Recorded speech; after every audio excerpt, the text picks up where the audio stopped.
Selamat pagi Bapak Ibu, Saudara-saudari yang terkasih, umat paroki Taman Galasi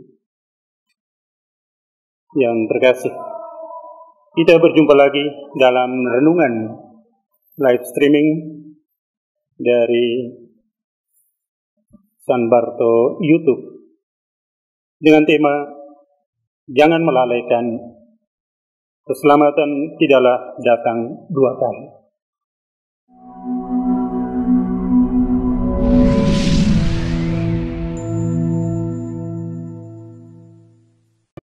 Inspirasi dari Injil Matius bab 22 ayat 1 sampai 4. Saudara-saudari sekalian,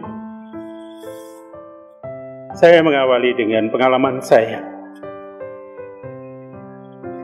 Saya pernah tidak memenuhi atau lalai dalam memenuhi kewajiban pelayanan yang sudah saya janjikan atau saya setujui. Karena saya lupa dan tidak mencatat jadwal, sehingga di saat yang sama saya juga menerima pelayanan yang lain.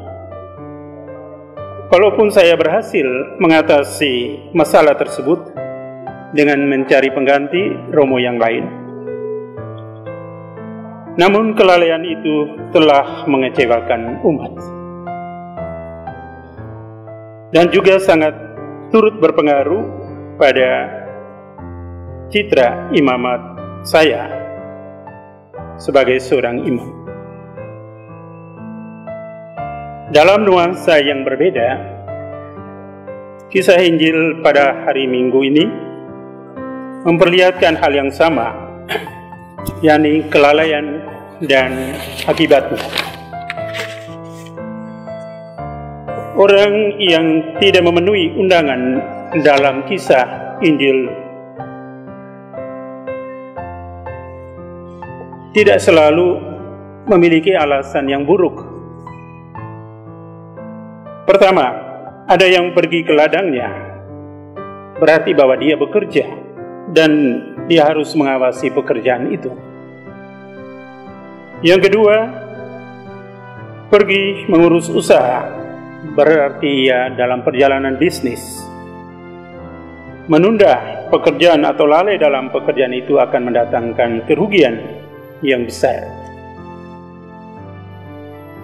Yang ketiga, menganiaya hamba-hamba, dan untuk itu kisah Injil menyelesaikannya dengan membinasakan mereka.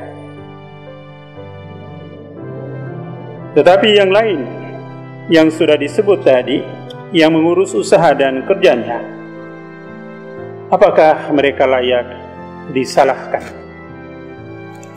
Jawaban Injil adalah mereka memang disalahkan atau layak dipersalahkan, karena undangan yang sudah disampaikan sebelumnya dan mereka telah setuju, tetapi mereka membatalkan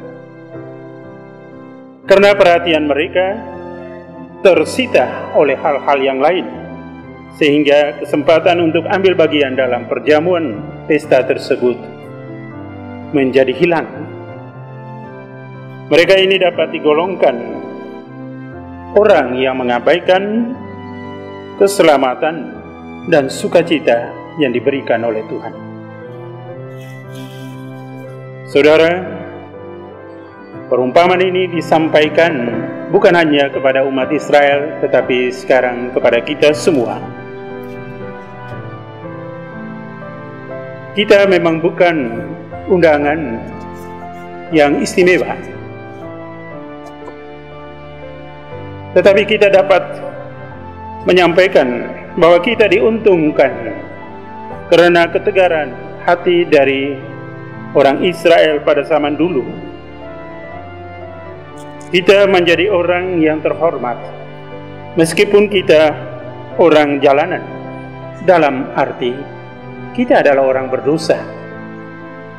Kita banyak melakukan pekerjaan yang tidak sesuai dengan kehendak Tuhan. Tetapi kita diuntungkan Karena Tuhan bermurah hati untuk mengundang semua orang untuk masuk dalam perjamuannya. Orang-orang jalanan, orang yang sedang menderita, orang-orang sakit, orang-orang kecil, semua boleh masuk dalam perjamuannya. Satu hal yang istimewa yang ditonjolkan di dalam perjamuan Tuhan adalah bahwa semua harus berpakaian pesta. Ini memberikan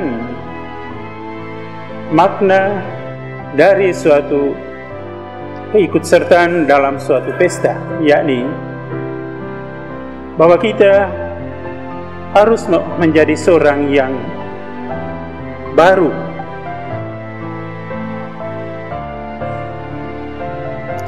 menjalani hidup yang baru.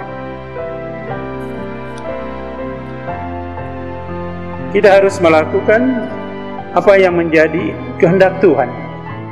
Itulah makna dari berpakaian pesta. Walaupun kita orang berdosa, panggilan dari Tuhan yang begitu menyenangkan. Siapa sih orang-orang kecil yang boleh mendapatkan kesempatan seperti itu? Saya ingat orang-orang anak-anak kecil dari Papua yang datang ke istana presiden. Mereka begitu bersuka cita.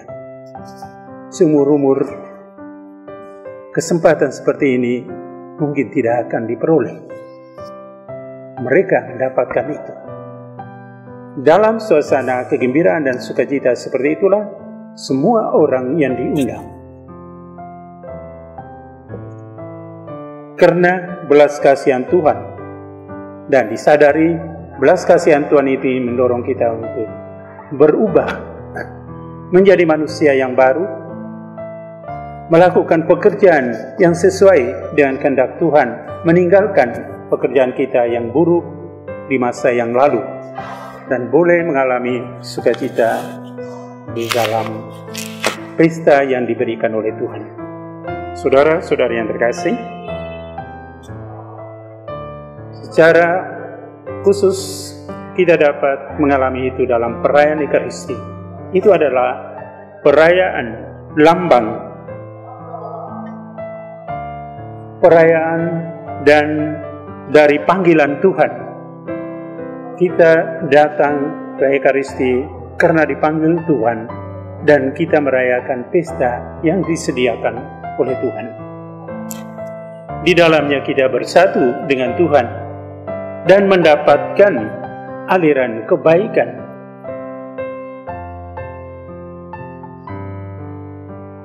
Mendapatkan aliran pengampunan, mendapatkan aliran damai dari Tuhan.